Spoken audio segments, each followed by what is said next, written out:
Hi, I'm Deborah Bowen from the Inn at Green River, a bed and breakfast in the upper Hudson Valley that I've been running for 23 years. I want to show you how to make malted flour pear pancakes. It's one of my most requested recipes because the secret is the circle of pear in the middle of the pancake, and guests can't figure out how that's done, and it's actually very simple.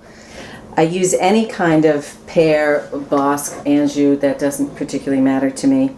And the trick with this is to just slice the pear very thinly, because I don't want the pear slice to be thicker than the pancake, and I make a very thin, light pancake with this Carbon's malted flour mix that I use. So here I'm just using an apple core to take the core out of the pear, so that I've got a little circle of pear, and then I'm going to throw the batter on top of it on the griddle.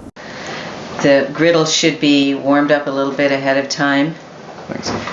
So there's the old trick of splashing water on the griddle to make sure that it's hot enough. So that's really heat's only been on under that about 2 minutes.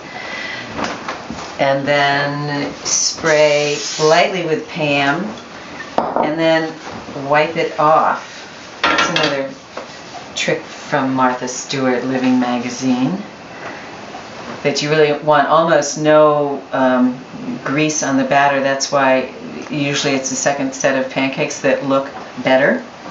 But if you wipe it off, then you'd be okay with your first set.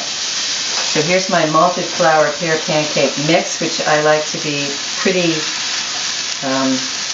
thin, because I want a thin pancake. I just pour it in a circle and fill it in.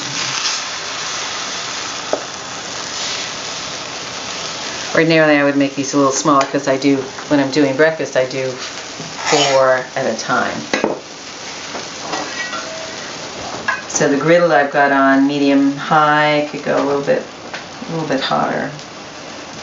And these are not perfectly round because my 1830 house is crooked, so everything flows to one side.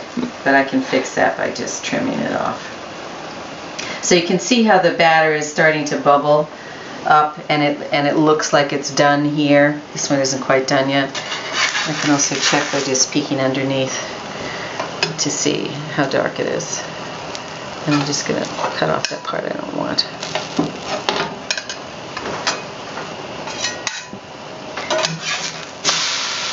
Perfect.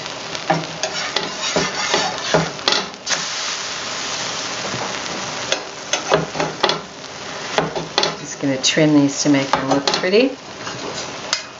So you saw how once you flip it, then you just see the circle of pear, and that's the trick to this.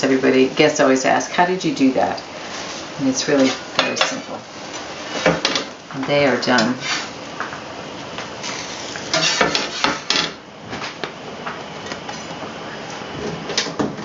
And a little powdered sugar, and a little local maple syrup. And there you have malted flour pear pancakes. Ready to go.